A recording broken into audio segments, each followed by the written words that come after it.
Querido Santiago, ¿Cómo estás? muchas gracias y un placer tenerte aquí esta noche. Igualmente escucharte. Es difícil transitar con rapidez de una reflexión como la que hiciste a una reflexión alternativa. La gravedad de lo que planteás requiere convivencia, paradójicamente, porque así como esa pasión por el pasado, por concebir el porvenir como reactualización de lo que ya fracasó, es una preocupación que nos tiene que convocar a todos, a uno desde la idolatría del fracaso, convertido en perspectiva, a otros de esta pasión, nos tiene que llamar esta pasión a meditar acerca de la imposibilidad que tiene la Argentina de hacer un duelo político. Me refiero, Pablo, a la posibilidad de que entendamos que el fracaso, si no nos alecciona generando nuevos desafíos, nos inscribe en una melancolía permanente, como es la melancolía de aquel que no puede resignarse a la pérdida de lo que perdió. Fíjate, quiero ser claro en esto, no solo freudiano. Sí, porque déjame que me generaste inmediatamente una pregunta. Cuando hablamos del fracaso ¿de quién? ¿De quiénes? Porque a veces me da la sensación que el fracaso como concepto se lo deja anónimo. Siempre es de otro, siempre es del otro. Sí, normalmente en el planteo populista y maniqueo, el fracaso es del adversario que se convierte en enemigo. Pero en el planteo que a mí me gustaría desarrollar con vos, el fracaso consiste en la ineptitud para entender por qué los ideales de los 70, que parecieron traer un proyecto redencional para la Argentina, desembocaron lisa y llanamente en la criminalidad. Qué bueno eso. La palabra redencional que termina en criminalidad es que creo que sí, que lo que ha ocurrido es que ese capital de fracaso que aspiraba a una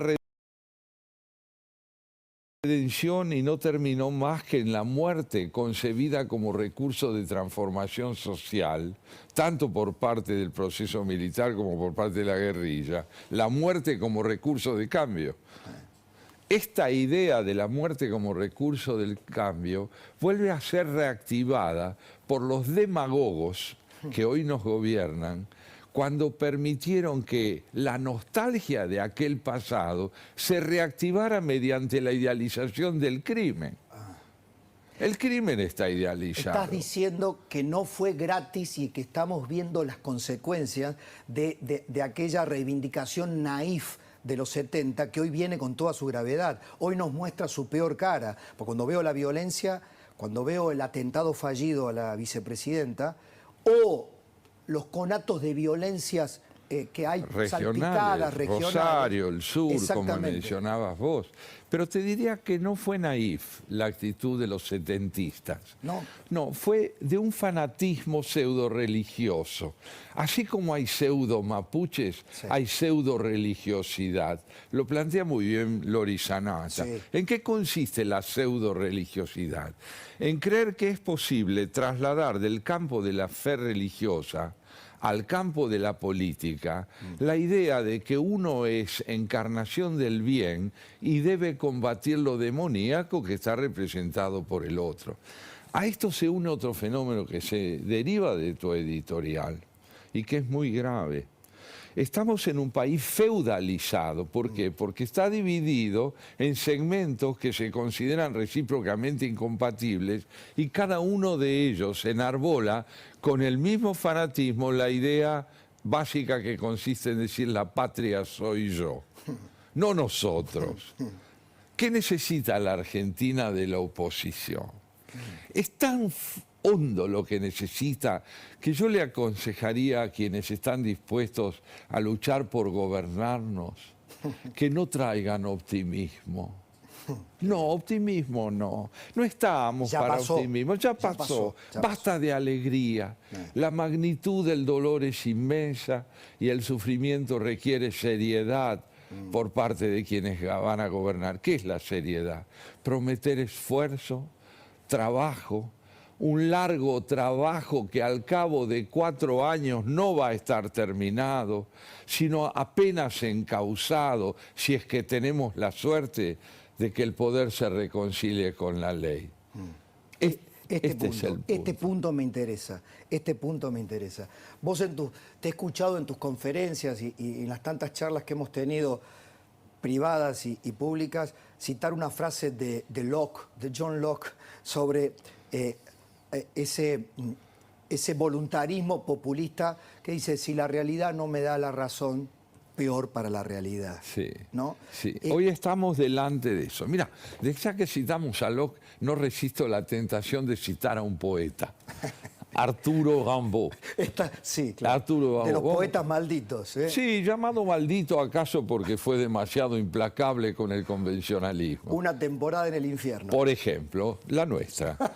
¿Qué dice Rimbaud? Tiene un poema que se llama Le bateau ivre, sería el barco ebrio, el barco embriagado, borracho. Sí. Y dice que ese barco no tiene al timón a nadie. Entonces va a los tumbos. Sí. No es que no sale, pero ¿por qué ha naufragado? ¿Porque se hundió? No, porque no tiene quien lo conduzca. Y hoy estamos en un barco ebrio, donde, fíjate, se ha producido una siniestra homologación entre el vacío de la figura presidencial y el vacío del Estado. Eso me parece brillante. El vacío de la figura presidencial es equivalente o representa el vacío del Estado. Traduce el vacío del Estado. Cuando él ingresa, me refiero al presidente, cuando él ingresa a la primera magistratura, estábamos delante de un hombre que prometía convertir al Estado en la expresión de una conciliación. Sí. Esas fueron sus palabras, pero quien analizara su proveniencia sabía, como tantas veces hemos dicho, que este era un hombre sin palabras. Sí. No tenía palabra, sí. Era un hombre vaciado de significación. Por sí mismo. Por sí mismo, porque sus contradicciones lo habían inhabilitado para la credibilidad. Hoy estamos ante un Estado sin credibilidad, bicéfalo, con un ministro de Economía que quiere organizar la macroeconomía del país, y una realidad social que no puede sino ser caótica en la medida en que esa macroeconomía está lejos todavía de traducir las necesidades de la gente. Y le agregaría que además, agravado porque la gran teleplatea del mundo, que no es que nos está mirando porque seamos, centro de nada, sino simplemente nuestros acreedores ya nos conocen tanto en esta anomia generalizada, en este Estado sin credibilidad, en esta sociedad sin palabra, que dicen: demuéstrennos que han cambiado, de que están dispuestos a cumplir con la palabra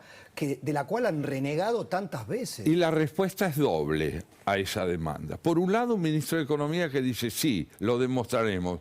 Por otro lado, una vicepresidenta que dice: no lo demostraremos. Y en el medio, un presidente que dice nada.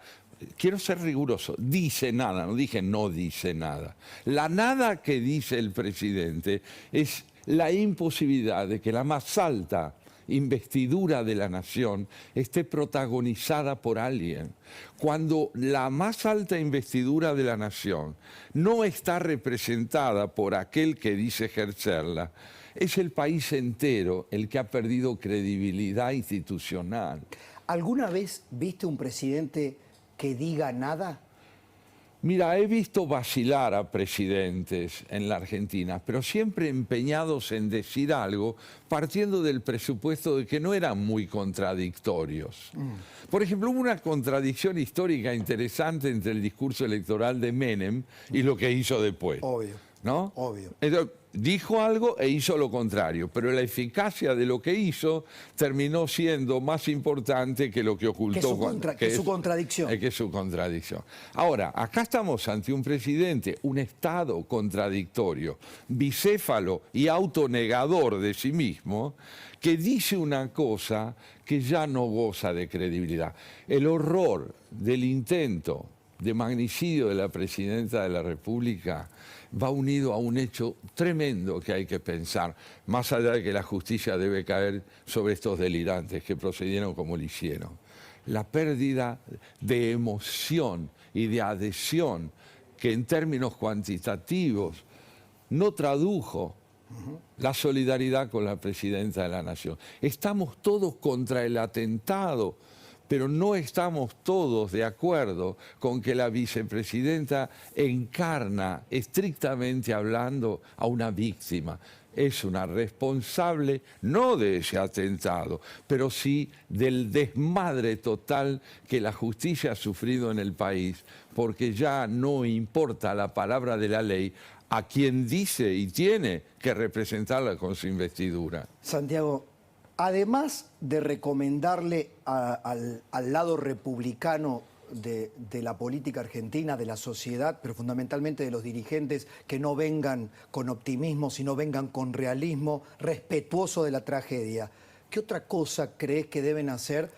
Porque van a heredar una bomba, digo, bomba lo usamos con demasiada liviandad, van a heredar una carga mucho más pesada que la que tuvo Macri en 2015, por muchas razones. Sí, así es. Entonces, ¿cómo aborda? ¿Vos ves en condiciones de abordar grupalmente, sectorialmente ese desafío?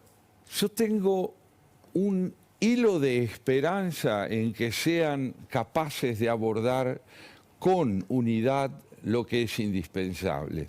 En un país tan frágil como la Argentina, que Juntos por el Cambio haya sostenido su unidad en la disidencia, pero la haya sostenido, que hasta hoy, después de tantos años, las disputas internas no hayan minado la unidad y le hayan dado sentido a la palabra juntos y expectativa a la palabra cambio, me lleva a pensar que hay conciencia de que la magnitud de la tarea exige unidad antes que liderazgos excluyentes.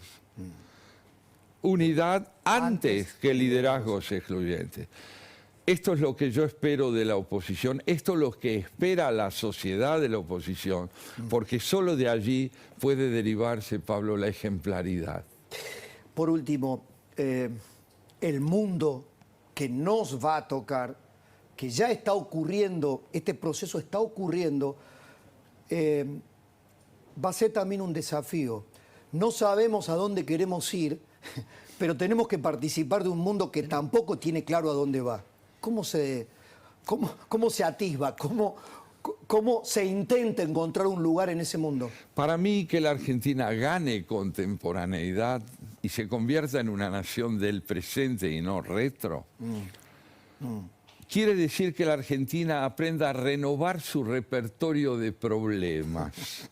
Renovar el repertorio, inscribirse en el mundo es renovar el repertorio de problemas, es poder participar de una problemática contemporánea con pasión de contemporaneidad. De lo contrario, seremos el furgón de cola del presente y cada vez que se quiera señalar la vigencia del pasado, se nombrará nuestro país.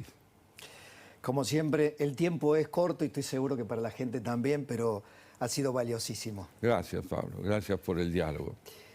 Santiago Kovadlov, no más palabras.